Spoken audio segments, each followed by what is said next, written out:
नर्मदे हर। आज मैया की परिक्रमा में वापस उस स्थान पर जहां पर पिछले परिक्रमा में यहाँ पर आया था। मैया की परिक्रमा खंड में जहां पर कुबेर जी ने कहीं कई सारी जगहों पर अलग अलग विधानों के कारण, अलग अलग चीजों के कारण तपस्या की थी, उत्तर और दक्षिण दोनों तटों में।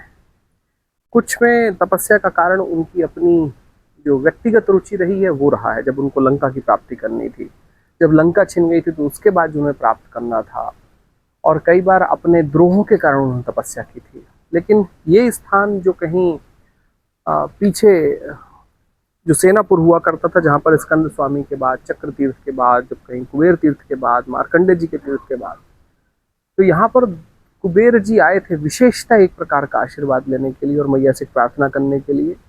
जब आशापुरी लंका सब चीजों के जाने के बाद जब उन्होंने देखा कि ये सारी मांगे उनकी व्यक्तिगत विषयों के लिए थी, जहां पर वो व्यक्तिगत तौर पर तपस्या करके कहीं जीवन के अध्याय लिख रहे थे, तो उन्होंने एक जगह कहा कि मैया, यहाँ पर मैं एक ऐसे शिव रूप में अपने नाम से कैसे शिव जी को बिठाऊं अपनी तपस्या के बाद, जिसकी तपस्या का विधान ये रहे कि जो यहाँ पर आकर इस शिव जी को पूछ के जाए, जिसे इतिहास कुबेरेश्वर महादेव कहता रहा, फिर अभी ये भंडारेश्वर कहलाते, अलग अलग प्रकार के नाम है, लेकिन इस तीर्थ में आकर जो पूजा करके जाए उसे मैंने जो पाया है उसकी प्राप्ति हो।